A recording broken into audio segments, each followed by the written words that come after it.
Que a paz de Jesus, mestre querido, permaneça conosco na alegria que é o teu evangelho de luz para todos nós, ao te agradecermos nesta reunião fraterna no Instituto de Cultura Espírita do Brasil. Nós ainda te rogamos bênçãos adicionais por sobre o nosso instituto, por sobre a continuidade deste sonho de Diolindo Amorim, que passa a ser o de todos nós, e muito especialmente Jesus, nós te rogamos bênçãos por todos os nossos irmãos que sofrem no planeta que diriges, com amor e misericórdia, mas muito especialmente Jesus, abençoa os mentores do Instituto, representados por Diolindo Amorim e Jorge Andréa, e nesta fraterna congregação, hoje nós recebemos o nosso querido irmão Cláudio Conte, para cujo coração e mente nós te rogamos bênçãos especiais, mais uma vez, dando boas-vindas ao nosso querido irmão. Que a tua paz, mestre, a tua luz, o manto de Maria, possam nos enternecer, nos proteger e nos iluminar neste encontro fraterno. Paz e luz a todos nós, hoje e sempre, sob a graça de nosso Pai. Bem, nós então estamos, só para repetir, recebemos o nosso querido irmão, companheiro, nosso amigo Cláudio Conte, que é doutor em engenharia nuclear, com pós-doutorado em física, é divulgador espírita de várias maneiras, em várias instâncias e mídias, é expositor do ICEB e apresenta o estudo do livro A Gênese na TV Nova Luz. Ele vai nos falar hoje de O Evangelho de Tomé. Vamos lá, Cláudio. Primeiro, então, só cumprimentando, já tendo que a paz do nosso Mestre Jesus possa continuar conosco, nos auxiliando aqui à explanação e ao entendimento desse tema. Então, como a professora Nádia já apresentou, nós abordaremos hoje o Evangelho segundo Tomé, onde tentaremos fazer, né, uma análise do contexto do Evangelho segundo Tomé, né, comparado com os outros evangelhos e também, é claro, com a nossa querida doutrina. Então, só para recapitular, certo? No mês passado, nós falamos sobre a arte de contar história, e depois, hoje, falando sobre o Evangelho segundo Tomé, só para nos posicionarmos, né, o tema nessa sequência, porque apesar dos temas parecerem diferentes, todos esses temas estão em uma sequência para um melhor entendimento de cada uma dessas questões. No mês passado, nós vimos, né, a arte de contar a história, que a história, dependendo de como ela é contada, pode mudar os acontecimentos políticos, né? Inclusive as nossas próprias decisões pessoais. E, via de regra, apesar de nós não percebermos, nós não trabalhamos com fatos, ou não costumamos trabalhar com fatos em si, mas trabalhamos com histórias, porque os fatos demandam trabalho. Se eu quiser trabalhar com os fatos, eu preciso trabalhar, né, no sentido de tentar buscar o fato em si. Enquanto as histórias, elas são mais fáceis, porque a partir do momento que eu acredito alguma credibilidade naquele que está contando a história, então eu não tenho mais trabalho, eu assimilo aquela história e daí eu passo a seguir a minha vida. Então, trabalhar com fatos demanda empenho, demanda pesquisa, demanda, né, buscar um conhecimento mais amplo. E o interessante de trabalhar com os fatos é exatamente isso, nós buscamos um conhecimento mais amplo. E, com isso, acabamos compreendendo coisas que normalmente não compreendemos quando nós trabalhamos apenas com as histórias conforme elas são contadas para nós. Também, no mês passado, nós vimos essa apresentação cronológica dos eventos, em que nós percebemos que entre a seleção das versões oficiais dos evangelhos para o Espiritismo, nós tivemos aí uns 15 anos, e no século, 15 séculos, e somente no século passado é que houve novas descobertas acerca do período em que Jesus esteve entre nós. E essas descobertas, elas são fundamentais para nós entendermos aquele período de Jesus. Vale ressaltar que, apesar de nós estarmos falando isso, esse material ainda não foi devidamente estudado, porque a quantidade de material é muito grande. E aí a interpretação dá muito trabalho. Então, só uma pequena parcela já foi analisada desse material. E nós estamos falando de profissionais, né? Por profissionais. E isso vale para nós termos ideia de quando nós ouvimos algumas pessoas falando sobre os evangelhos, os 4 evangelhos, essas versões oficiais, e aí a gente pergunta de onde, né, essa pessoa tem assim, uma capacidade para analisar esse tipo de material, porque não é simples trabalhar com esse material. Certo? Analisar um evangelho, seja ele qual for, demanda um conhecimento muito profundo. Não é simplesmente uma interpretação pessoal. E por que nós estamos falando isso? Porque eu estou me colocando na posição de que eu não sou categorizado para analisar evangelhos, certo? Por isso eu busco o Evangelho segundo o Espiritismo, que ele foi analisado para mim pelos espíritos responsáveis. Agora, se eu desejo analisar evangelhos, eu preciso sair dos meus achismos e trabalhar muito para aprender o significado. Nós vemos uma grande quantidade de pessoas, de profissionais, tentando interpretar esse material que foi encontrado. E até agora só arranhou a superfície. Isso significa que eu não pretendo fazer aqui uma análise do Evangelho segundo Tomé, né, na sua profundidade, no seu significado. Eu estou mais aqui para apresentar as dificuldades, para que nós consigamos entender que interpretar esses evangelhos, esses livros, não é algo simples, algo trivial. Que não é porque só eu sou espírita que eu sou capaz de analisar essa informação, tá? Como se eu fosse categorizado para isso. E aí nós podemos, então, dar prosseguimentos, percebendo o que significam esses códigos, né, que foram descobertos em Nag Hammadi. Eles são um total de 12 volumes, sendo que o 13º é constituído apenas de 8 páginas. Então, nesses 12 volumes, nós temos 52 tratados preservados. E como alguns desses tratados são repetidos, nós estamos falando em 46 textos distintos. E desses 46 textos, nós estamos falando de mais de 1.200 páginas. Só para termos uma ideia do significado, isso tudo não é tudo do Evangelho de Tomé, tá? São todo o material que foi encontrado nessa descoberta de Nag Hammadi. Então, são mais de 1.200 páginas para serem analisadas. E aí nós percebemos que é informação nova que foi escondida, porque senão ela teria sido destruída,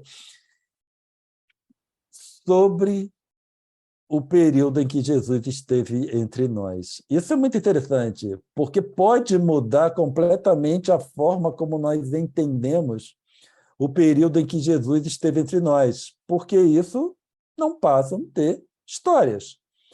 certo? Foram histórias que foram selecionadas por algumas pessoas e que, né, transcorreu até hoje. Então, quando nós falamos em Jesus, nós estamos falando em histórias. Vida de Jesus é história.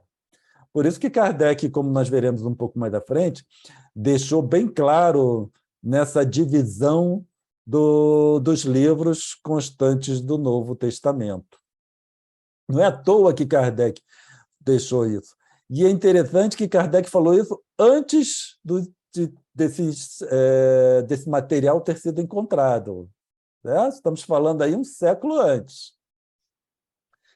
A maioria dos documentos encontrados em Nag Hammadi, ela está ali entre o século II e o século IV depois de Jesus. Então, teoricamente, é um período posterior aos livros encontrados no Novo Testamento, tá? Com exceção do Evangelho segundo Tomé, que nós veremos um pouco mais à frente. Então, o Evangelho segundo Tomé, estima-se que ele seja datado do primeiro século, né, depois de Jesus. E aí, nesse trabalho, que é um trabalho científico, né, publicado pela PUC de São Paulo, esse material nós estamos apresentando desse artigo. Pode encontrar o artigo todo, o trabalho todo, nesse link. É um trabalho bem longo. Esses textos nos permitem descobrir a diversidade e o aumento da reflexão teológica cristã antiga durante os 4 primeiros séculos do cristianismo, esclarecendo diversos pontos obscuros nesse período. E aí nós já começamos a nos preparar de que esse material pode nos apresentar um início da cristandade diferente daquela que nós estamos acostumados, daquelas que nós apregoamos.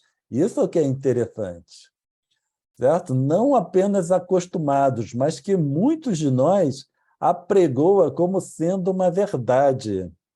E, né, eu já tive a oportunidade de debater com alguns companheiros e que realmente a mente é tão cristalizada nesse costume, né, nessa história, que é impressionante quão fixa a ideia é, e não permite assim, uma abertura para, né, vislumbrar outras possibilidades.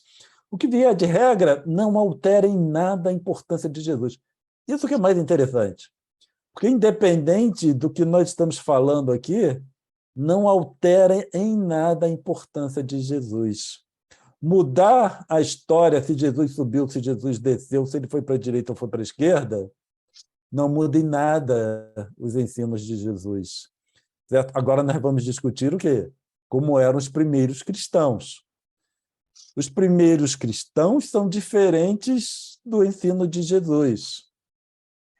E aí nós vemos, né, como o Espiritismo se encaixa, porque quando nós analisamos, nós vemos que o Espiritismo está muito mais em acordo com essa abordagem, né, que é apresentada nesses códigos, do que com a abordagem dos quatro evangelhos convencionais. Isso que é interessante de nós vermos. E, para mim, pelo menos, é muito interessante. Especialmente que a doutrina espírita foi trazida 100 anos antes da descoberta desses códigos, né? Aproximadamente. Então, uma exceção bastante discutida sobre a questão cronológica é o Evangelho de Tomé. E, a depender da linha acadêmica, de tudo que foi estudado até agora, ele se encontra no século I, que é no mesmo patamar dos evangelhos canônicos, ou então do século II. Mas se acredita realmente que ele seja no mesmo patamar dos evangelhos canônicos e que ficou fora dos evangelhos selecionados como a versão oficial. O que nós falamos agora é de Nestor Figueiredo, ele é um doutorando da época, né, que ele apresentou esse artigo. E esse material, como nós falamos, está ali, o texto completo está nesse link apresentado no final do slide. Um fato interessante sobre esses códigos é que nele se encontrava uma versão do livro A República de Platão, né? Então, tinha muito material canônico, canônico não, mas muito material bíblico, por assim dizer, e o livro da República de Platão, certo? E quando nós vamos no Evangelho segundo o Espiritismo, Kardec apresenta uma análise da filosofia de Sócrates e Platão, e ele faz uma comparação com a ideia cristã, né, e o Espiritismo.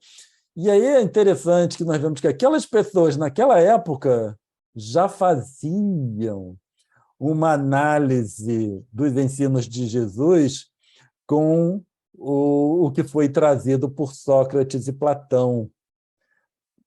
Kardec fez a mesma coisa, sendo que esse material, como nós dissemos, não tinha sido descoberto.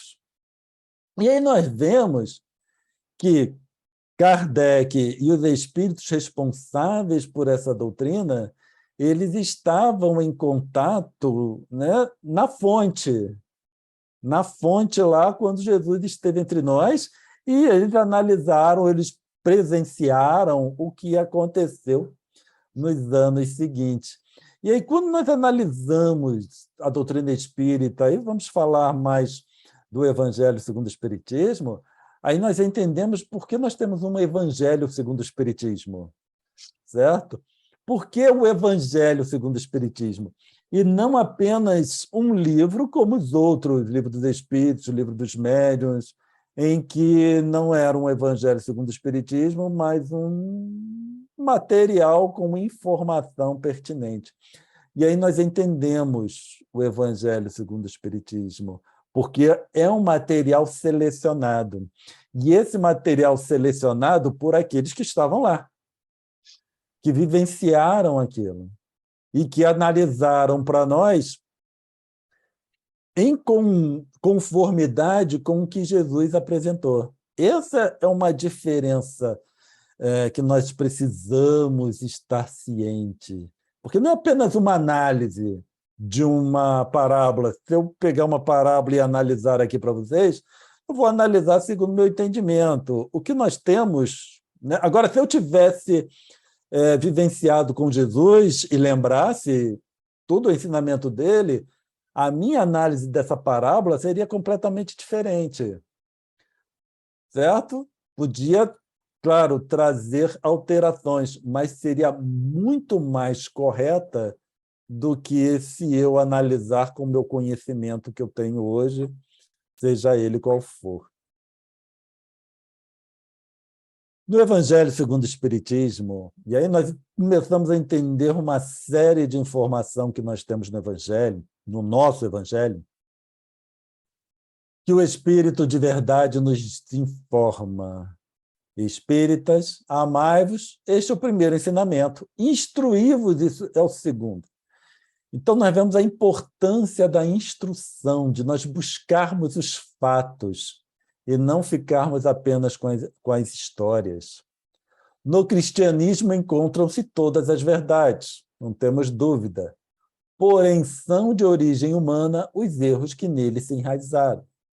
Então, nós temos cristianismo enquanto ensinos de Jesus, todas as verdades, só que nós temos o cristianismo como histórias que foram inseridas nele através de má intenção, certo? Visando interesses pessoais, porém também de muita análise equivocada, que foi inserido no que nós chamamos de cristianismo hoje. Então, quando nós falamos em cristianismo, eu preciso pensar muita coisa certa, ensinos de Jesus, mas muita coisa errada, que tem origem humana. Quando nós vamos analisar o nosso movimento espírita, nós precisamos analisar como divulgadores se nós estamos acrescentando erros a esse cristianismo. Isso que nós precisamos pensar. Porque o divulgador espírita é responsável por tudo aquilo que ele fala.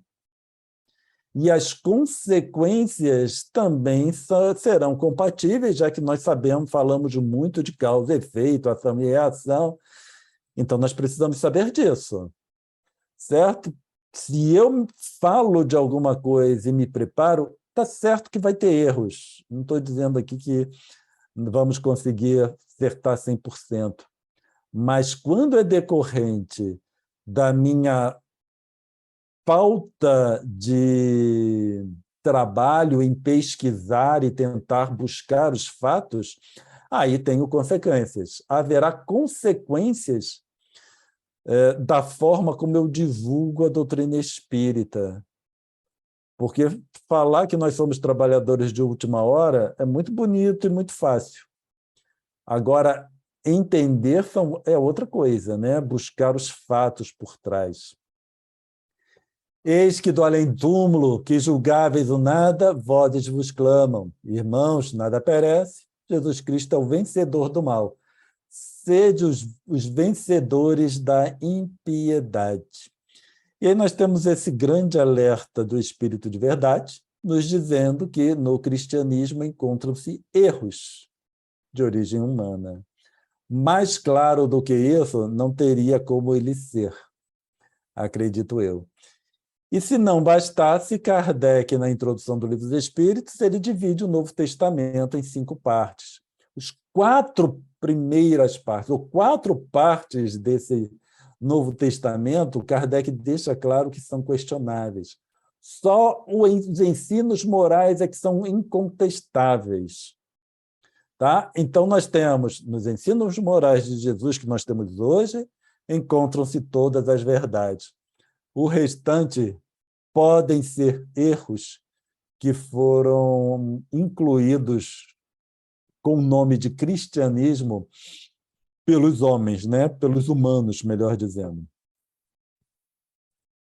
No Evangelho, segundo o Espiritismo, nosso Evangelho, lá no capítulo 18, item 13, nós temos também um alerta muito interessante, que foi uma seleção contida no Novo Testamento. Então, no nosso Evangelho, tem algumas coisas que foram trazidas do Novo Testamento, que acreditamos, as que foram selecionadas como sendo verdadeiras. Aproximando-se, disseram-lhe os discípulos: por que lhes falas por parábolas? Então, nós vemos que Jesus falava por parábolas para os outros, mas não para os discípulos. Tanto que a resposta deixa isso muito claro. É porque a vós outros, os discípulos, foi dado conhecer os mistérios do reino dos céus. Mas a eles isso não lhes foi dado. Falo-lhes por parábolas porque, vendo, não veem, e ouvindo, não escutam e não compreendem. Aí nós começamos a separar informação com o que foi trazido no Evangelho segundo o Espiritismo. Aqueles que reportam parábolas apenas, sem a análise do material moral, né? E não apenas se Jesus foi, se Jesus veio, nós vemos que são aqueles que não lhes foi dado compreender. Então, se eu escrevesse um livro para vocês aqui falando das parábolas de Jesus, contando apenas as parábolas, significa que eu fui um daqueles em que não me foi dado compreender. Eu não tinha condições de compreender seus ensinamentos. E aí ele falou por parábolas. Certo? Agora, se eu pego uma parábola e analiso, aí isso significa que eu ouvi a explicação de Jesus por inteiro, por completo. Então, a gente começa a verificar a diferença entre o Novo Testamento e o Evangelho segundo o Espiritismo, e nós começamos a entender por que existe um Evangelho segundo o Espiritismo. Certo? Que é um livro, não é um resumo do Novo Testamento. Ele é um livro. É o nosso Evangelho.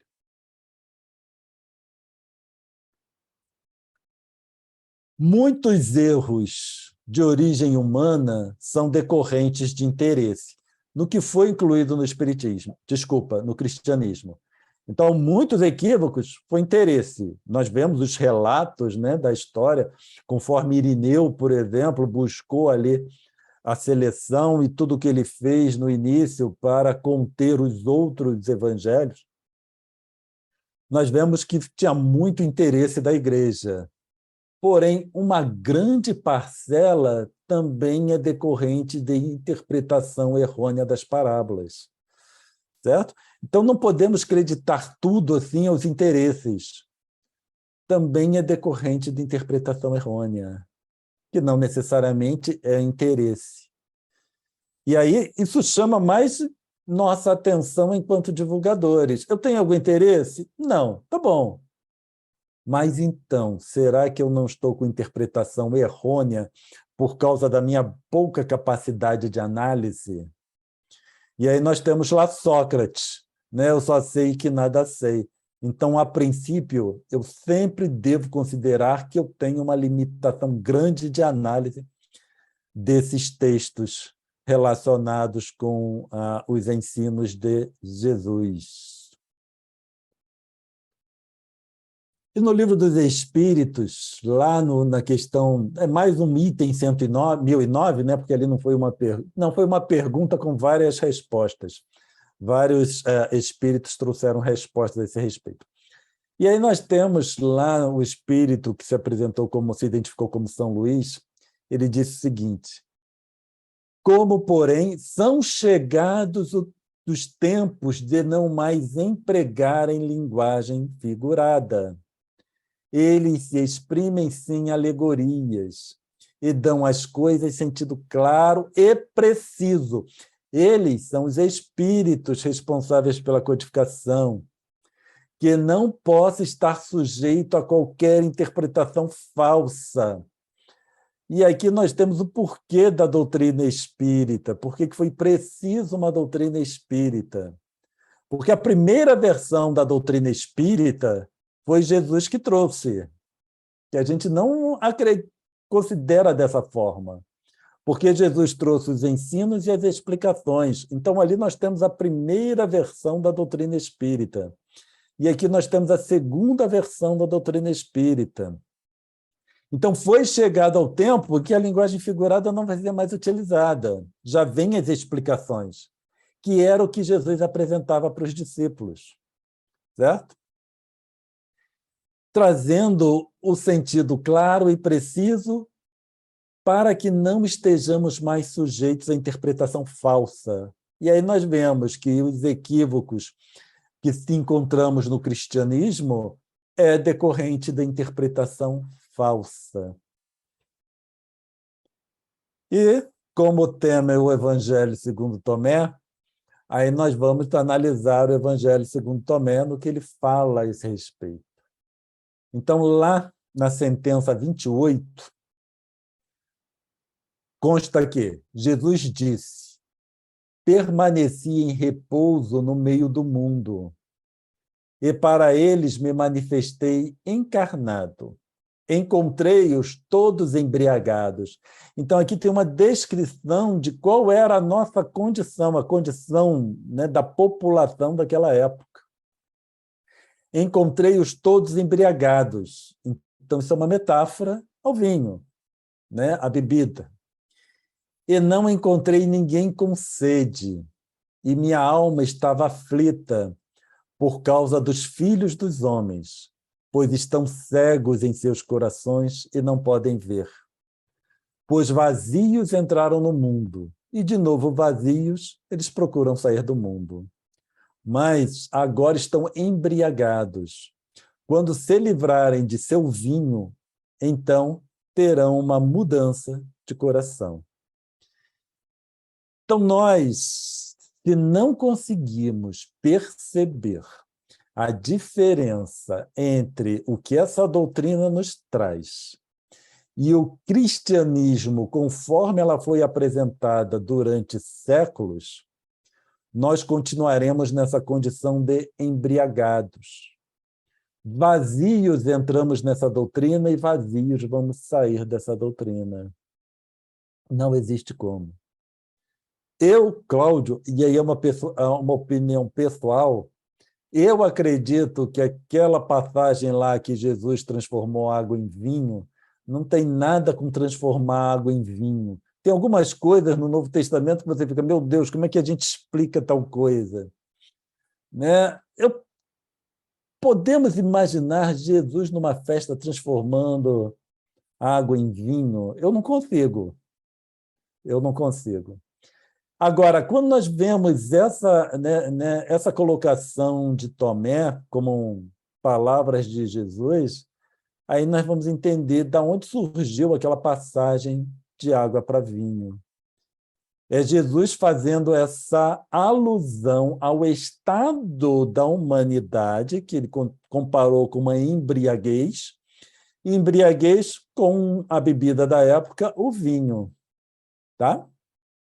Independente se considera essa comparação ou não, nós temos aí Jesus explicando direitinho para nós essa outra colocação dele que ele falou, eles não entendem. Não entende por quê? Não é por falta de capacidade, porque lá parece que era falta de capacidade.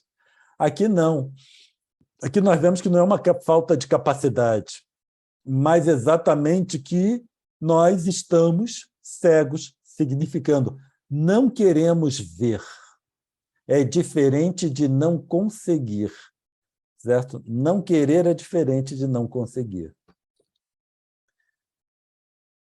E uma bem-aventurança, no Evangelho segundo Mateus, nós temos uma bem-aventurança fora do Sermão do Monte.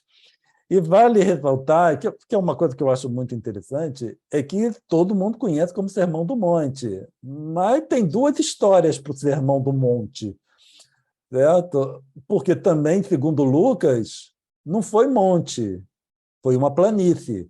Então, Jesus não estava subindo quando ele trouxe as bem-aventuranças, mas Jesus estava descendo. E a multidão, né, entre aspas, acompanhando. Porque nossa análise de multidão é completamente diferente da multidão na época de Jesus, né? Então, para muitos, eu até esqueci qual é a vertente religiosa que não fala em versão do monte, fala de versão da planície, porque eles seguem mais o evangelho, eles privilegiam, melhor dizendo, o evangelho segundo Lucas. Mas isso é só uma curiosidade. Lá no item 18 do evangelho segundo Tomé, consta o seguinte: os discípulos disseram a Jesus, dize-nos como será o fim. E Jesus então respondeu, então, expusestes às claras o começo e por isso estás procurando o fim? Pois o fim estará onde está o começo. Bem-aventurada a pessoa que permanece em repouso no começo. E essa pessoa terá conhecimento do fim e não provará a morte. Essa colocação, né, esse item, melhor dizendo, que nós encontramos no Evangelho de Tomé, isso é doutrina espírita explícita. E é interessante porque nós nos preocupamos muito com o fim e falamos da evolução do espírito como um fim. Certo? E lá Jesus vem dizer para nós, por que você está preocupado com o fim, se você ainda não sabe qual é o começo? Por que eu estou preocupado com o fim, sair desse mundo, se eu não sei como eu entrei nessa condição? Essa é a grande questão. Eu falo muito, né, mundo de expiações e provas, mundos evoluídos, é o fim. Mas eu não sei como eu entrei no mundo de expiações e provas. Então, como eu saio de um lugar se eu não sei como entrei? Então, nós vemos que isso me remete àquela figura do cão correndo atrás do rabo. Né? Ele corre, gira, gira, gira, gira, e de vez em quando até consegue pegar, né? Nós vemos o cachorro mordendo o próprio rabo. Mas é uma corrida em glória, certo? Eu não sei qual é o começo. Como é que eu quero saber o fim? E aí ele diz, bem-aventurada a pessoa que permanece em repouso no começo.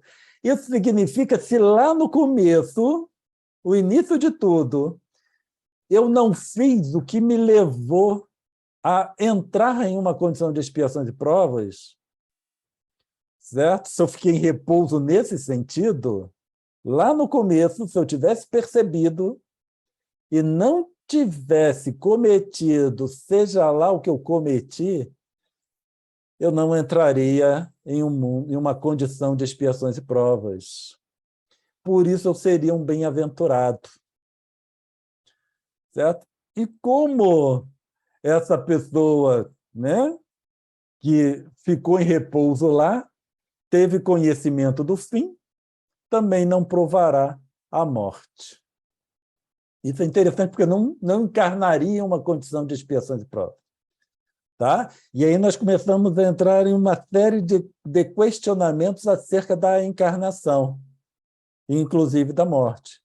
Então, se não provar a morte, significa que não haverá ou haveria encarnações como estamos acostumados, como nós a entendemos.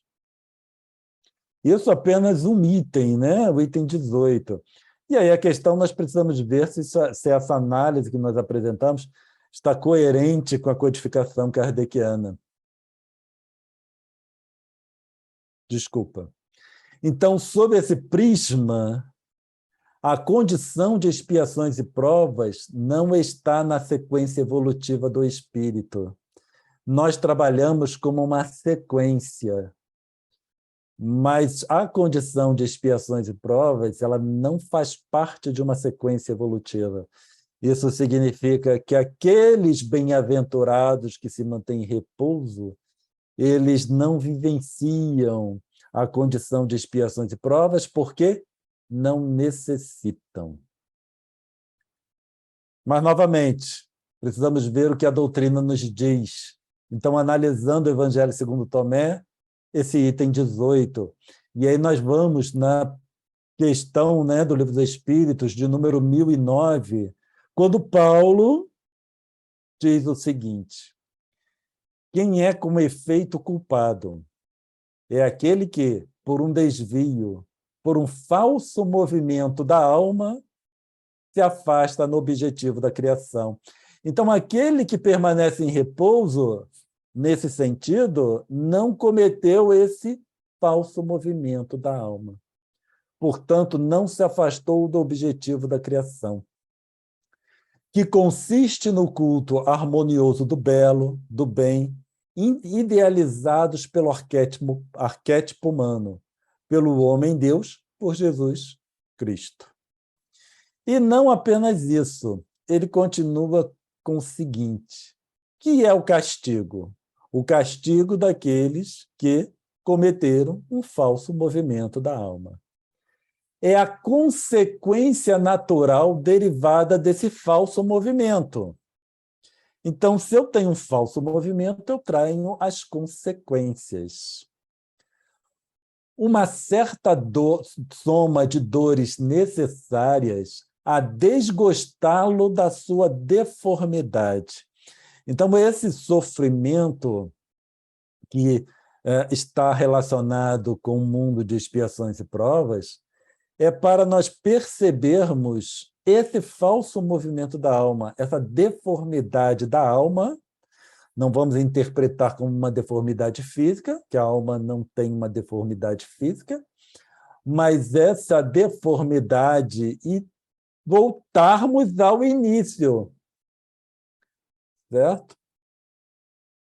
Pela experimentação do sofrimento. O castigo é o aguilhão que estimula a alma, pela amargura, a se dobrar sobre si mesma e a buscar o porto de salvação. O castigo só tem por fim a reabilitação, a redenção. Então, nós vemos que expiações e provas está relacionado com reabilitação. Para nós reabilitarmos alguém, é que houve algum problema. Então, né, em decorrência de problemas, lesões físicas, nós temos todo o trabalho de reabilitação. para voltar à condição do indivíduo antes da lesão física, ou o melhor possível, né? Antes da lesão física. Essa reabilitação é apenas para os que cometeram o falso movimento da alma. Porque, senão, não há necessidade de reabilitação. Certo? Então, nós vemos, analisando uma sentença do Evangelho segundo Tomé e uma meia resposta, porque aqui nem está a resposta completa de Paulo. Meia resposta, nós já conseguimos compreender, pelo menos eu consigo, tá? Compreender muito bem tanto um quanto o outro. E é isso que nós estamos apresentando para vocês. E tem um livro, Os Evangelhos Gnósticos, da professora Elaine Pagels. Eu esqueci, na verdade, eu esqueci, né, de onde ela é professora, mas tem um livro dela, ela é bem conhecida. E ela é uma professora de filosofia e religiosidade. E ela diz o seguinte: o termo cristianismo, em especial após a Reforma, abrangeu uma variedade surpreendente de grupos. Os que alegam representar o verdadeiro cristianismo no século XX, isso é interessante para nós, certo? Porque nós ouvimos já várias vezes correlacionar o espiritismo, né, a forma de interpretação, com o verdadeiro cristianismo, ou o cristianismo nascente, coisas do tipo. Os que alegam representar o verdadeiro cristianismo no século XX variam desde um cardeal católico no Vaticano a um pastor episcopal metodista africano dando início a uma renovação em Detroit, um missionário mórmon na Tailândia ou um membro da igreja local na costa da Grécia. O que ela quer dizer com isso? Que todos que estejam, de alguma forma, ligados aos ensinos de Jesus, incluindo os espíritas, para nós, né? Eu aqui estou incluindo os espíritas, alegam representar o verdadeiro cristianismo. É isso, né, que ela usa dessa terminologia, desde um cardeal católico vaticano até um pastor episcopal metodista africano, dando início a uma renovação em Detroit, nos Estados Unidos. Certo? Um missionário mórmon na Tailândia, ou membro da igreja local na costa da Grécia. Então, ela vê que ela vai para os 4 cantos do mundo. E o que ela quer dizer com isso? Que todos alegam representar o verdadeiro cristianismo. Certo? E aí, quando nós vemos que todos alegam, eu alego isso também, eu preciso começar a pensar, analisar, né, a minha postura. Espera aí, mas se todos alegam representar o verdadeiro cristianismo, só eu que estou certo e todos os outros estão errados, nós precisamos começar a pensar, né, de uma análise mais profunda do que isso. E aí nós temos o que ela chama de lenda cristã. E nós vemos essa lenda cristã, né, em várias colocações. Segundo a lenda cristã, a antiga igreja era diferente de tudo que nós temos hoje. Cristãos de todos os credos buscam encontrar nos primórdios da igreja uma forma de fé cristã mais simples e mais pura. E é isso que nós falamos também, nós espíritas falamos isso também. Só que todos falam, certo?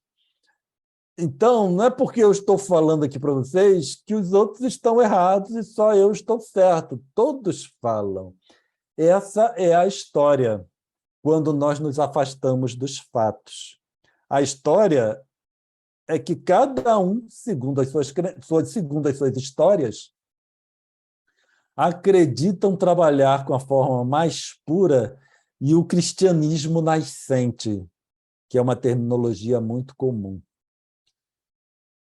Na época dos apóstolos, essa é a lenda cristã a que ela se refere. Todos os membros da comunidade cristã compartilhavam dinheiro e propriedade. Todos acreditavam no mesmo ensinamento. Todos rezavam juntos. Todos reverenciavam a autoridade dos apóstolos. Apenas depois desses anos dourados foi que o conflito, a heresia surgiu. É o que diz o autor dos Atos dos Apóstolos. Acredita-se que seja Lucas. Também acredita-se que Lucas foi a pessoa que escreveu o Evangelho segundo Lucas. Mas é a pessoa que escreveu aquele evangelho, acredita-se que foi a mesma que escreveu os Atos dos Apóstolos, que identifica a si mesmo como o primeiro historiador do cristianismo. Certo? Então, nós vemos que a forma como a história se descortinou. E essa é a lenda cristã. Essa é uma história que foi contada, que naquele cristianismo nascente, e às vezes nós vemos alguns companheiros nossos levando para formas de governo que não tem nada a ver com o cristianismo, porque se baseiam nessa crença, certo? De que lá tudo era compartilhado, tudo era na paz, não existia isso, não existia essa unidade lá, nem enquanto Jesus esteve entre nós, muito menos depois. E ela fala, contudo, as descobertas de Nag Hammadi perturbaram esse cenário. Então, o que foi descoberto em Nag Hammadi vem apresentar uma outra verdade com relação a uma outra história, melhor dizendo, com relação àqueles anos iniciais do cristianismo. Se admitirmos que alguns desses 52 textos representam as primeiras formas do ensinamento cristão, seremos obrigados a reconhecer que o início do cristianismo é bem mais diversificado do que se preconizava antes das descobertas de Nag Hammadi.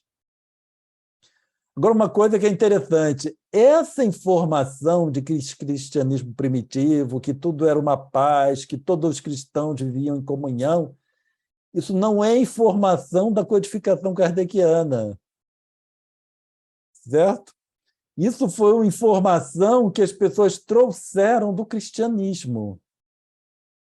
Não é da codificação kardeciana. Em nenhum momento eu vi em algum lugar os espíritos falando isso. Tá? E o que nós temos com essas descobertas é que era muito diversificado. E ela vai mais além. Ao contrário do que se poderia pensar, o movimento cristão primitivo não constituiu um bloco monolítico de crenças e ritos, administrados por uma única e incontestável instituição. Duran, que também é um... desculpa, isso aí nós tiramos de Hermínio Miranda, né? A complementação daquilo que... Esqueci o nome dela. A complementação desse slide nós veremos depois desse aqui. Esse aqui está no Evangelho Gnóstico Tomé, o livro de Hermínio Miranda, para nós vermos que o entendimento não é só daquela escritora. Hermínio de Miranda também tinha o mesmo entendimento. Ao contrário do que se poderia pensar, o movimento cristão primitivo não constituía um bloco monolítico de crenças e ritos, administrados por uma única e incontestada instituição. Duran, que também foi um estudioso, estima em uma centena as seitas dissidentes suscitadas no decorrer dos 3 primeiros séculos da era cristã. Então, nós já estamos falando de centenas de seitas. Nenhuma das heresias desse período representou maior risco para a estabilidade da igreja primitiva do que a dos gnósticos. E aí os gnósticos, quando nós falamos em gnose, dos gnósticos, é uma visão assim com tom pejorativo. Tem um significado pejorativo porque foi um significado dado pela igreja que queria barrar todo esse movimento do gnostismo. E continuando lá o texto da Elaine Pagel, Pagels, não sei bem. E ela vai mais além. O cristianismo contemporâneo, o cristianismo atual, cuja complexidade e diversidade conhecemos, na verdade, pode ser mais uniforme que as igrejas cristãs do século I e II. Então, hoje, nós temos uma uniformidade maior do que naquela época, o que está de acordo com o Hermínio de Miranda, onde ele fala centenas de movimentos. E ela explica por quê. Porque hoje, católicos, protestantes ou ortodoxos compartilham 3 premissas básicas. Aceitam o cânone do Novo Testamento, confessam o credo apostólico e afirmam formas específicas de instituição eclesiásticas. Então, apesar das diferenças que nós observamos hoje, eles têm pontos em comuns que conduzem essa diversidade. Então, são diferentes, mas não muitos. Na época lá do cristianismo nascente, nós tivemos centenas, nas palavras de Hermínio de Miranda, centenas de vertentes de entendimentos dos ensinos de Jesus. Certo? E muitos deles, a grande maioria, foi perseguido, foi bloqueado. Nós ficamos com uma história e, para aquela história ser bonita, ela tinha que representar a lenda cristã, porque todos querem ser representantes do verdadeiro cristianismo, lá o cristianismo nascente. Então, surgiu essa história de que essa escolha está relacionada com o cristianismo nascente e hoje nós temos uma diversidade, sendo que a minha é a representação do verdadeiro cristianismo. Claro que isso foi em tom de ironia, esse final. E ela continua, mas cada um deles, o cânone das Escrituras, o credo e a estrutura institucional, essas 3 componentes, emergiu na forma atual apenas no final do século II. Antes disso, como atestam Irineu e outros numerosos evangelhos que circulavam entre os vários grupos cristãos, desde os evangelhos do Novo Testamento até os escritos do Evangelho de Tomé, também tem o Evangelho de Felipe e o Evangelho da Verdade, assim como muitos outros ensinamentos secretos, mitos e poemas atribuídos a Jesus ou a seus discípulos. Então, isso que nós vemos hoje começou ali no final do século II, quando a igreja começou a funilar, tentar manter uma história oficial. Nós estamos falando do Evangelho de Felipe, mas tem muitos outros evangelhos, e ela citou, do Evangelho de Tomé, mas temos outros evangelhos, como o de Felipe, e o Evangelho da Verdade. E aí, quando eu vejo Evangelho da Verdade, me lembra o Espírito de Verdade. Certo? E aí nós vemos, por que Evangelho de Verdade? E aí nós temos aquela discussão que era Jesus, não era de Jesus, é uma discussão a respeito disso tudo. Mas nós não ouvimos falar que tem um Evangelho da Verdade. Será que tem alguma coisa a ver? Eu não sei, eu não estou dizendo que tem.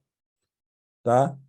É apenas colocações que nós vamos, que é muito mais interessante uma análise desse tipo do que ficar discutindo se o Espírito de Verdade era Jesus, se não era Jesus, e por aí vai.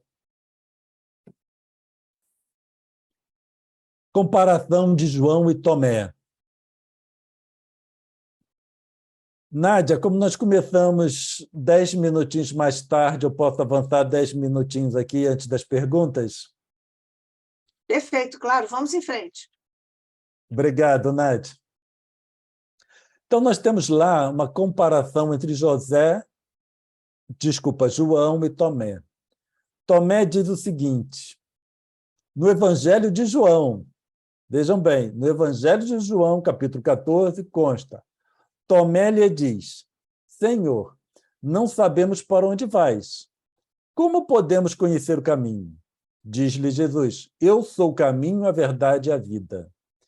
Ninguém vai ao Pai se não for por mim. Se me conheceis, também conhecereis a meu Pai. Desde agora o conhecereis e o ouvistes.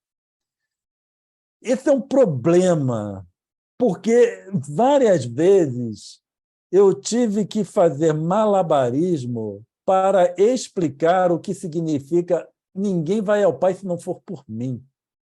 Porque isso é uma incitação a um indivíduo acreditar que apenas através do cristianismo, isso foi uma história contada, certo? Aquele cristianismo que nós estamos falando, não os ensinos de Jesus, que somente através do cristianismo se vai ao Pai. E que outras religiões não cristãs é como se as pessoas estivessem fadadas a permanecer aqui. Então, nós temos que fazer malabarismo, explicar, não, mas é aqui, ele estava falando para nós, né? E não é através dele, Jesus, mas dos seus ensinamentos. E aí nós temos, Buda também trouxe ensinamentos brilhantes, que nós não podemos dizer que os budistas estão todos perdidos, meu Deus. Então, nós temos que fazer malabarismo por causa de uma história, certo? Que foi para induzir as pessoas em uma determinada direção. Quando nós vamos no Evangelho segundo Tomé, a coisa muda de figura. Porque consta, seus discípulos disseram-lhe, mostra-nos o lugar onde estás, já que é necessário procurá-lo. E aí ele, Jesus, lhes disse, quem tem ouvidos, ouça. Há luz dentro de um homem de luz, e ele ilumina todo mundo. Se ele não brilha, ele é a escuridão. Olha a diferença de resposta. A pergunta é a mesma. Como podemos conhecer o caminho? Mostra-nos o lugar onde estás, já que é necessário procurá-lo. A pergunta, apesar, né, da construção diferente, mas a pergunta é a mesma. Interessante que em João diz que foi Tomé que perguntou. Em Tomé, ele não diz que foi ele que perguntou. Ele diz, os discípulos perguntaram. Diz, em João, que só através dele, Jesus, que existe salvação. Enquanto no Tomé, Jesus está dizendo que a salvação está em nós mesmos, a partir do momento que nós encontramos a luz. Olha a diferença, né, de resposta. Porque quando nós vamos no Evangelho de Tomé, nós vemos que o segredo é o autoconhecimento. É a buscar a luz interior, a iluminação interior.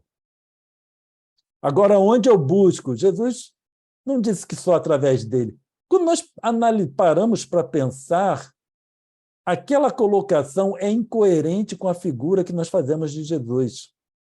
Ele colocar só através de mim que tem salvação. Não.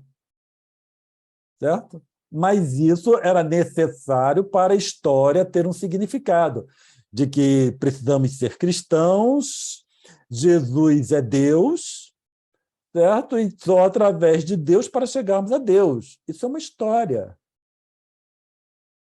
Quando nós vamos no que a doutrina espírita nos fala, ela nos fala sobre o autoconhecimento.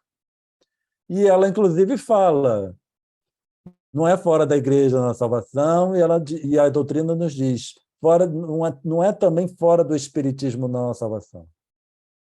Fora da caridade não a salvação. Eu só alcanço a caridade, isso é alguma coisa que também precisamos entender, que caridade não é algo que se faça, mas eu só alcanço o estado de caridade quando eu desenvolvo o autoconhecimento, quando eu me conheço. Então, a salvação está no autoconhecimento. Nós terminamos aqui a nossa apresentação, certo? Esperamos que tenhamos trazido material para nossas meditações, nossas reflexões e nossas análises. Agradeço também a vocês a paciência por nos ouvir. Então, muito obrigado a todos e especialmente obrigado ao ICEB pelo espaço que nos concede. Obrigada, Cláudio Conte, pela explanação tão instigante, tão nova para os estudos do Espiritismo, e aqui no ICEB nós valorizamos muito isso, você bem sabe, sempre traz essas questões instigantes para todos nós que precisamos meditar e refletir profundamente sobre as questões que dizem respeito ao mestre que nós escolhemos seguir. Nós temos aqui participação tudo do Paulo, viu? Todos do Paulo. Então, vamos lá. Bom, a Isabel mandou um beijinho. Obrigada, Isabel. Cláudio, os que acataram os textos que chamamos hoje de canônicos analisaram também o Evangelho de Tomé? Não os que acataram, eu acredito que os que selecionaram. Tá? Então, aqueles que se formaram... Irineu foi um personagem que teve uma ação preponderante nessa seleção e exclusão dos outros. Esses eles tinham conhecimento, sim. Inclusive, Paulo, que acredita que os três evangelhos sinóticos, eles são baseados no Evangelho segundo Tomé. Tá? Só que esses sinóticos por serem semelhantes, porque tiveram na mesma fonte. Então, os estudiosos acreditam que esses evangelhos eles se basearam na mesma fonte e acredita-se, veja bem, não estou afirmando porque eles não afirmam, ninguém afirma isso. Acredita-se que tenha sido o Evangelho de Tomé, segundo Tomé, que foi, né, os três evangelistas se basearam. Outra pergunta do Paulo. Cláudio, sabemos hoje alguma informação concreta revelada pelo Evangelho de Tomé que podemos conceituar revolucionária, ou o que temos são expectativas dessas novidades? Como nós falamos, esses textos, porque no final nós temos que analisar o Evangelho segundo Tomé e no contexto, inclusive os outros materiais de Nag Hammadi. Tá? Agora, pelo que já foi analisado, verifica-se que a história, como era conhecida, ela é equivocada, como nós vimos nesse texto da... Esqueci o nome dela de novo. Elaine Pagels. Elaine Pagels, né? E que nós vimos em outras fontes, outros estudiosos com a mesma abordagem. Aqui, no final, no tempo restrito, né, nós temos que selecionar alguém.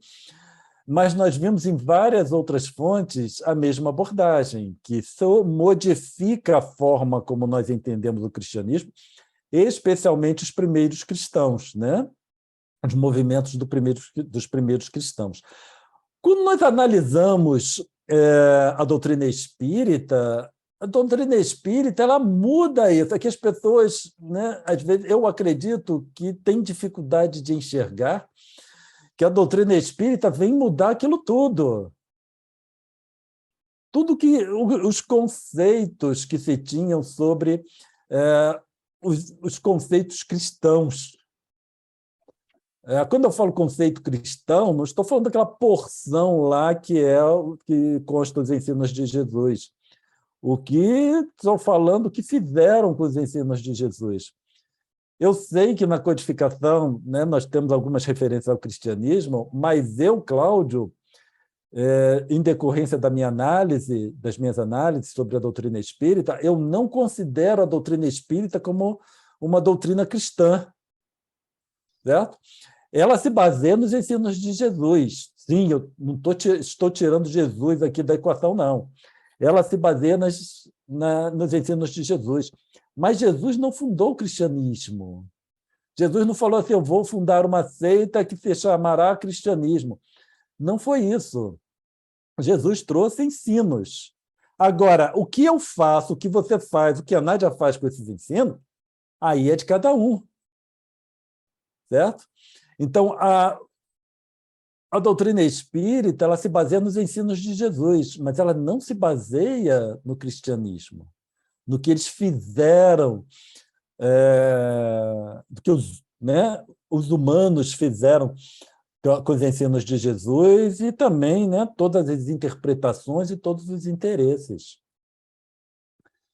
Então, vai mudar, sim. E, por isso, existe um grande receio, porque até, inclusive, e isso é um motivo pelo qual eu acredito que nós teremos, vai demorar muito até que nós temos a informação, uma análise profunda desses estudos, porque eles têm que mudar, Paulo, a crença de milhões de pessoas.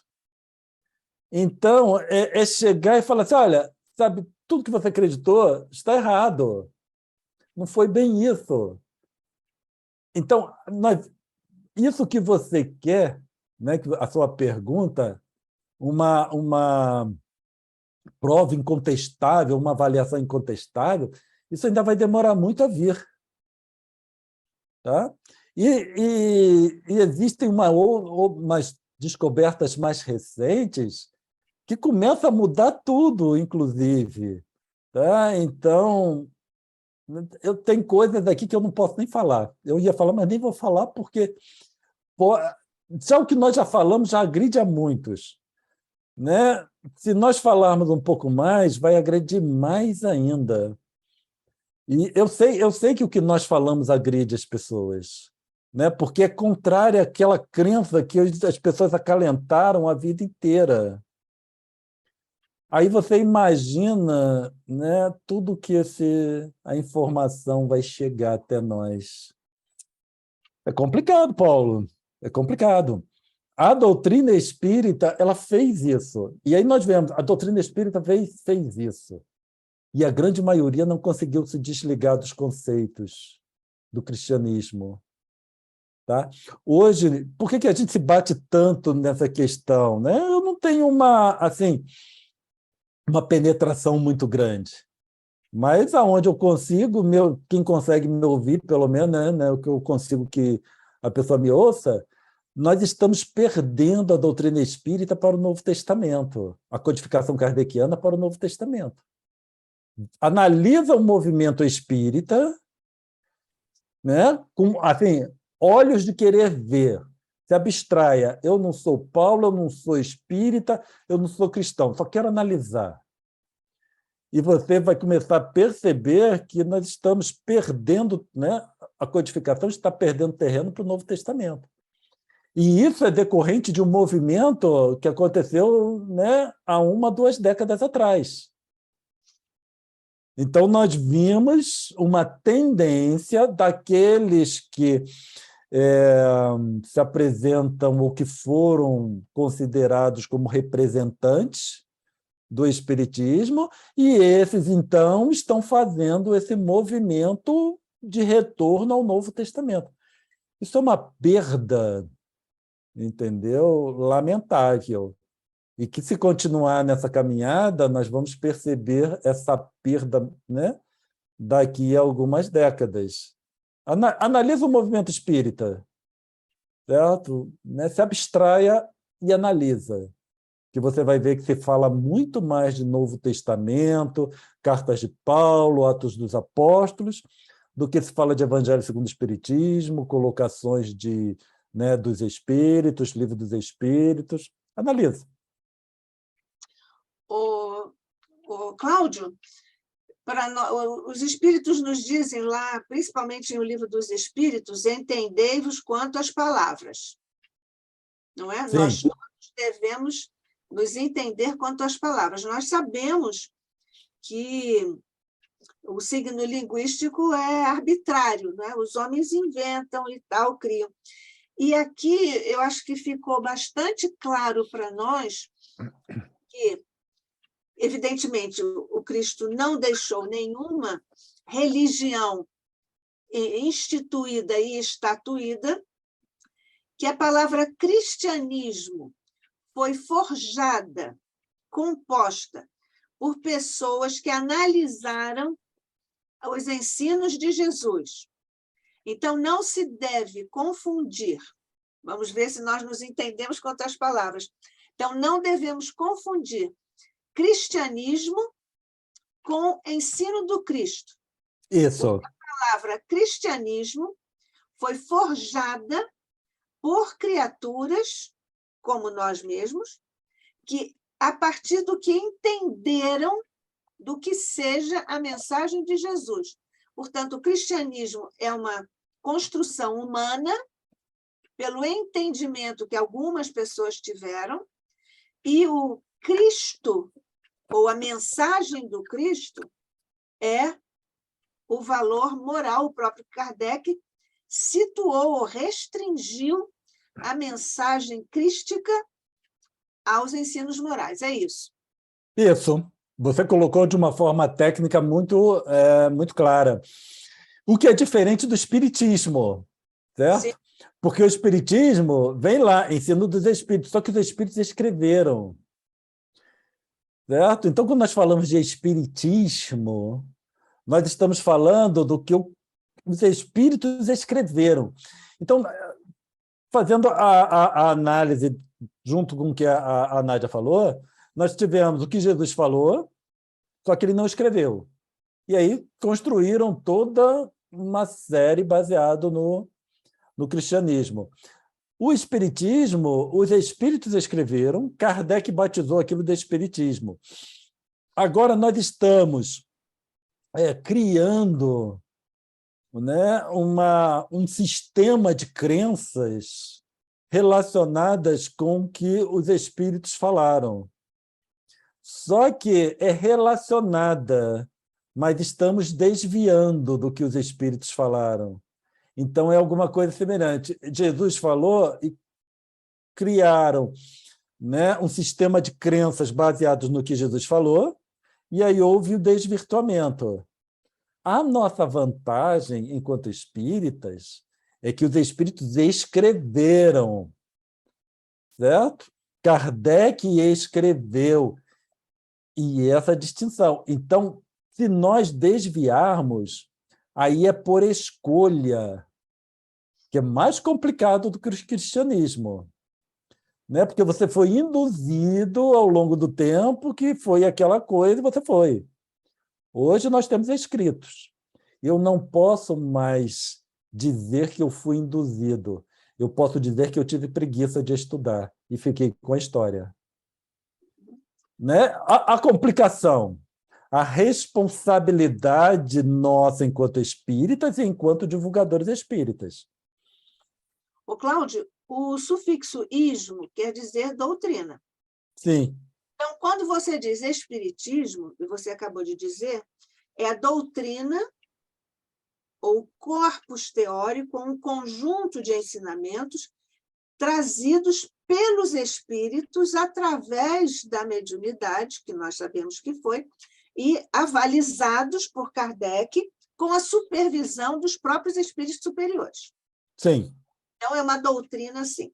O cristianismo também, esse ismo também significa doutrina, só que é a doutrina de intérpretes, de ensinamentos ou de construtos de outra pessoa, atribuídos a outra pessoa pela participação unilateral de entendimento deste indivíduo, daquele indivíduo e do outro. É isso. É isso. Só que o espiritismo foi, né, Kardec batizou Sim. aquele conteúdo. Nós continuamos com o mesmo nome. Agora, nós precisamos ver se nós não estamos alterando. Sim, A isso já é outra questão. Exatamente. A questão toda, né, a técnica com relação aos nomes, para nós analisarmos se eu estou alterando. Porque nós, no final, tomamos o resultado pela coisa em si. Né? Nós tomamos o cristianismo, que virou o cristianismo, como uma coisa em si que é ensinamento de Jesus. O que está se tornando o espiritismo, essa desvirtuação do entendimento, nós tomamos como uma coisa em si, que é a doutrina dos espíritos. Né? Esse aqui é o problema. O que você está dizendo é que nós divulgadores, estudiosos e tudo do espiritismo, nós estamos incorrendo num comportamento interpretativo, personalíssimo, e estamos, com isso, podendo estar fazendo com o espiritismo, que é mesmo a doutrina dos espíritos, aquilo que os que construíram o cristianismo fizeram com os ensinos de Jesus. Perfeito. Okay. Né? Você resumiu só como você consegue resumir. Tá bom. Tá bom. Vamos em frente. Deixa-me ver aqui, já foi essa. Cláudio, também é o Paulo. Cláudio, além de sabermos o início e o fim da condição de expiação e provas, deveremos também conhecer todo o processo da vida, maiúscula. Temos condição para isso, para tanto? Aí é que está a grande questão, Paulo. O nosso foco é um tanto quanto equivocado, porque nós acreditamos que precisamos conhecer todo o processo da vida. Eu não preciso conhecer todo o processo da vida. Eu preciso só voltar para um ponto que eu já vivenciei. Então, eu sei, enquanto espírito, mas não por processos, né, que eu até imagino, mas daria ensejo para um outro estudo, através de processos, nós não conseguimos enxergar. Então, a nossa visão de processo evolutivo, normalmente interpretada, não é da forma que a doutrina apresenta. A interpretação comum é mundo... Vou ver se eu lembro, que eu falo tanto, me empolgo, e depois a minha memória começa a me pregar peças. Né? Mundos inferiores, expiações e provas, regeneração, felizes e celestes. Essa análise, você não encontra essa sequência no Evangelho segundo o Espiritismo. Eles não apresentam dessa forma, não apresentam de forma sequencial. Aí é que está. Quando nós analisamos lá muitas moradas na casa do meu pai, se não me engano, é capítulo 3, posso estar errado, né? Não vai por aí, não? Do Evangelho? Oi? Do Evangelho segundo o Espiritismo? É o terceiro, eu acho. É o terceiro? Então, no capítulo sobre muitas moradas, eles falam outra coisa. Nós já apresentamos um estudo no ICEB somente sobre isso. Então, nós percebemos ali que não é sequencial.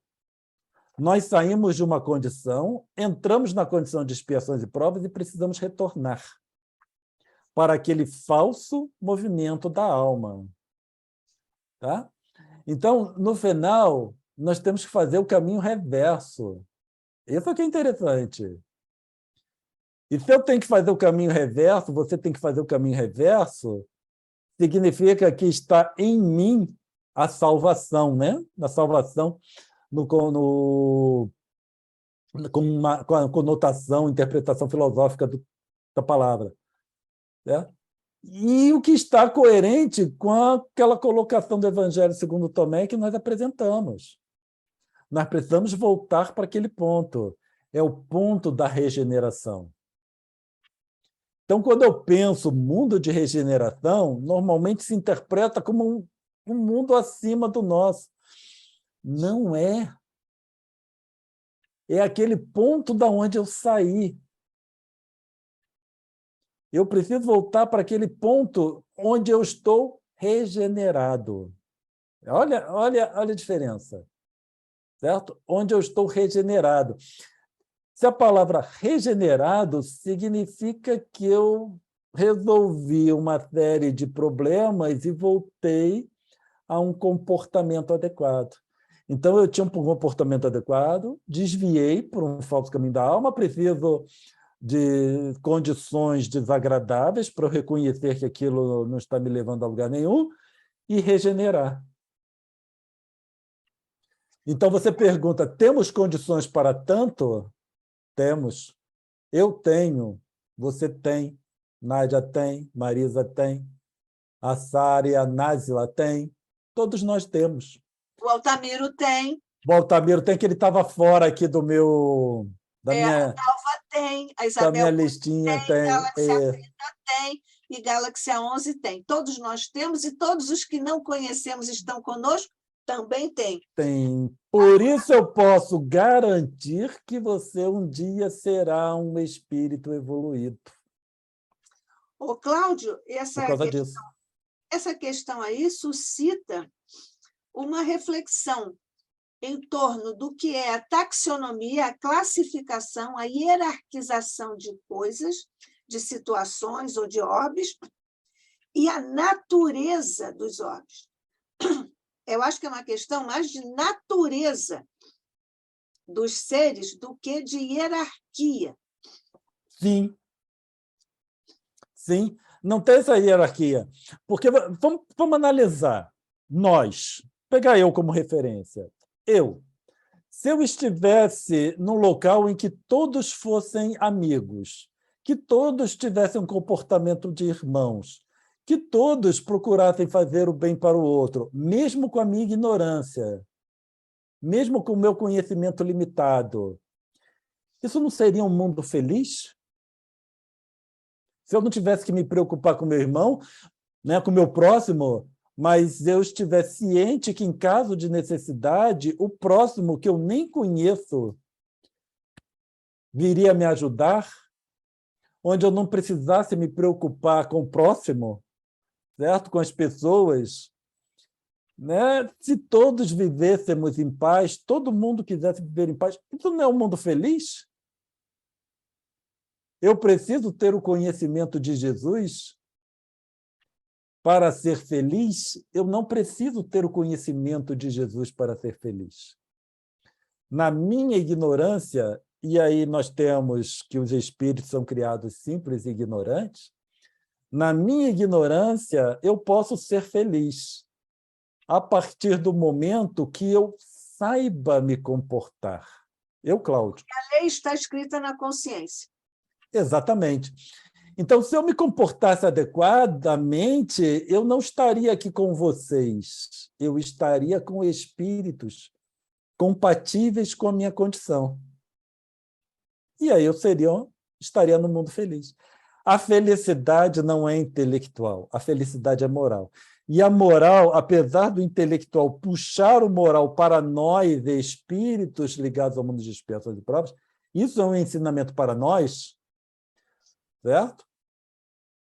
A moral depende muito pouco do intelectual para espíritos que não estão ligados ao mundo de expiação de provas.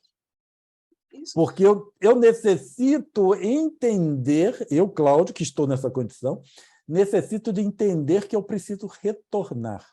Por isso que o intelectual puxa o moral para nós. Essa pergunta do Paulo suscita uma série de reflexões que nós não vamos poder aqui discutir. Essa não, né, Nádia? Todas elas. Mas essa particularmente por causa do uso da palavra conhecer todo processo da vida. Porque nós aqui temos implicações de processos cognitivos, psicológicos, vibratórios e espirituais. E isso aí tem uma dimensão que nós precisaríamos investigar mais amplamente. Então, vamos aqui para a pergunta derradeira por hoje do Paulo. Cláudio, o objetivo dos religiosos é explicar o Evangelho como vida e obra de Jesus ou entender a nossa vida e obra como filho do Pai? Felizmente, eu não sei responder sua pergunta. Primeiro, porque eu não me considero um religioso e eu não entendo os religiosos. Isso significa eu não entendo o que eles pensam. certo? Eu não entendo como eles enxergam os ensinos de Jesus. Eu não entendo como os religiosos entendem o espiritismo. Para mim, eu não sou religioso porque o espiritismo não é uma religião. Para mim, o espiritismo é uma filosofia. Para mim Então, também. pois é, então como filosofia que eu analiso? Os religiosos, eles acreditam em qualquer coisa que tu fale, Paulo. Esse aqui é o problema. Por isso que as histórias estão aí. Por isso que essas histórias estão entrando no movimento, porque eles acreditam. Religiosidade é muito atrelada com fé cega, entendeu? E aí se acredita em muitas coisas. Eu não entendo, né, como eles falam. Então, não sei responder a sua pergunta, Paulo. E o que eu fico feliz, tá? Eu fico muito feliz de não saber responder essa sua pergunta. Aguardamos a próxima vinda do Cláudio, que ele vai já estudar para responder. Mas, olha, nós dois consideramos o Espiritismo uma filosofia, até seguindo Kardec e os espíritos superiores, porque no frontispício do Livro dos Espíritos está lá filosofia espiritualista. Se fosse ciência, como as pessoas dizem em primeiro lugar, ele teria colocado lá ciência, mas ele não colocou, ele não definiu o espiritismo como ciência. A ciência é um método e a natureza do espiritismo é filosófica. É igual Jesus, né? Jesus apresentou uma filosofia. Aquela filosofia. Amar ao próximo como a si mesmo. Isso é uma filosofia. Aí nós vamos analisar de forma filosófica o que isso significa. Mas amar o próximo como a mim mesmo, isso não é uma religião. A questão toda também é que muitos atrelam moral com religião. Só existe moral se há religião. Mas não. Né? Se fosse assim, não teríamos tantos religiosos aí fazendo o que eles fazem. Né? Pois é, inclusive, quando você diz que Jesus trouxe uma filosofia, isso pode deixar algumas pessoas estranhando isso. A filosofia tem vários, digamos assim, várias vertentes, né, no seu bojo. E uma das vertentes, ou uma das instâncias, melhor dizendo, é a ética. E o evangelho é a ética, e mais do que isso, é uma ética normativa, porque diz como devem ser as coisas, e não como as coisas estão, no mundo de expressão e provas. Por isso que nossos estudos aqui de quarta-feira, que o Paulo participa, nós estamos atualmente tratando a ética.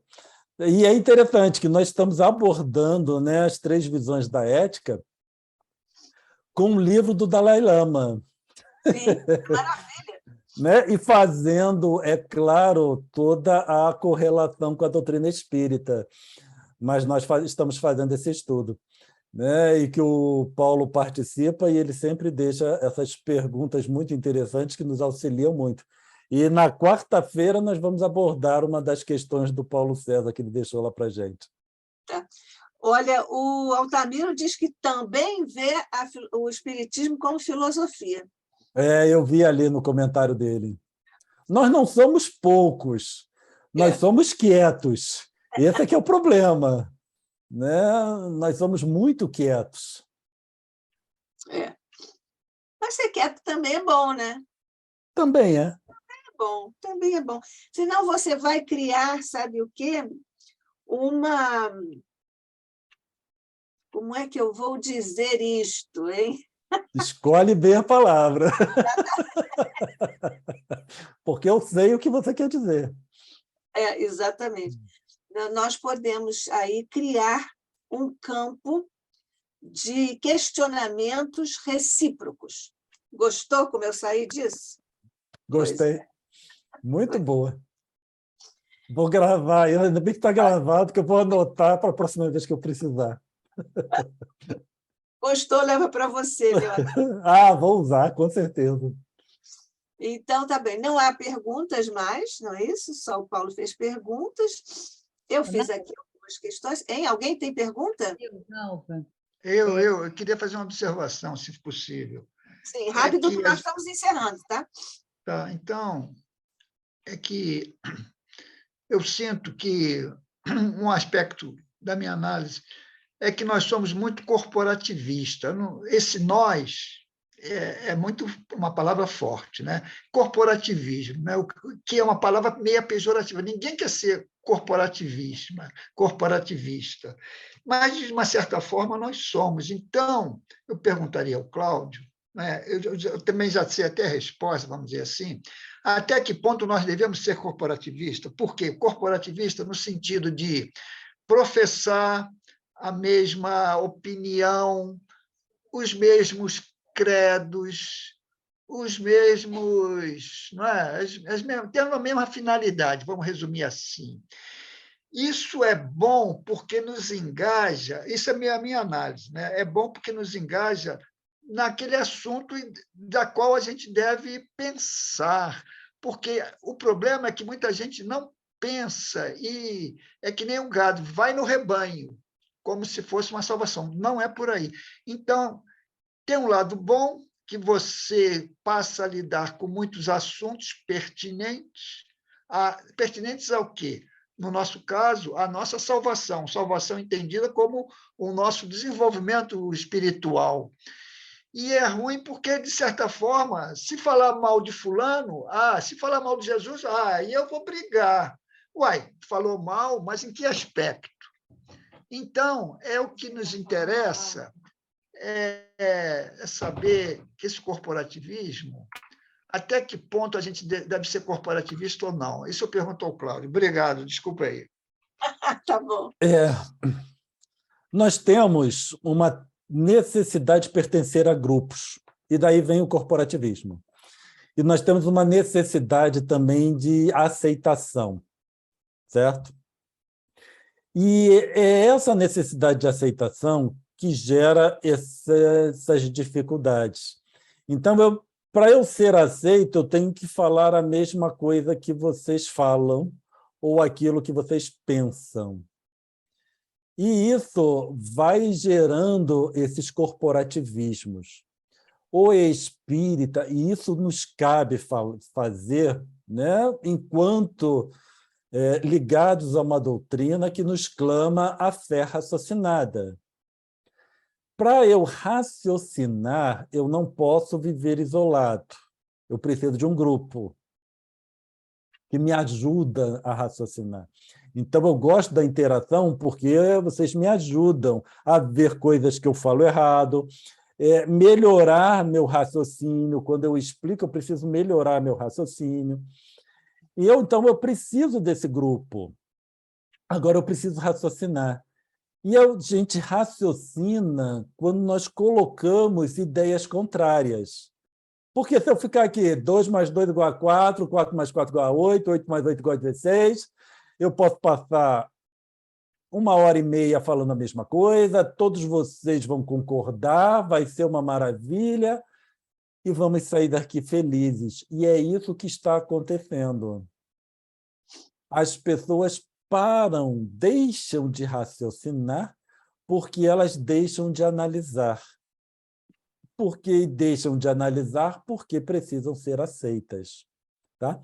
Então, o corporativismo, né, para usar a sua palavra, pertencer a um grupo, é necessário. Mas nós não podemos, né, nos apagar, nos anular naquele grupo. Eu continuo sendo um indivíduo. Como indivíduo, eu tenho minha forma de pensar. Eu tenho a minha análise. E aí nós discutimos. O espírita que clama tanto de fé raciocinada deveria, né, raciocinar, privilegiar os debates contrários. Porque se eu falar a mesma coisa que vocês queriam que eu falasse, né? E aí? Pois é. Os contrários precisam ser ouvidos e aceitos. Ainda agora a Nádia falou das diferenças de filosofias. Tem filósofos fantásticos. Em compensação, tem filósofos que são uma barbaridade.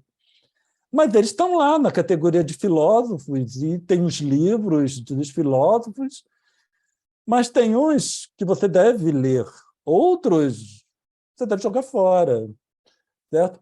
Mas você só vai conseguir analisar a partir do momento que você entra em contato, em que você seleciona o tipo de filosofia que é adequado. Se você só ficar com um, acabou.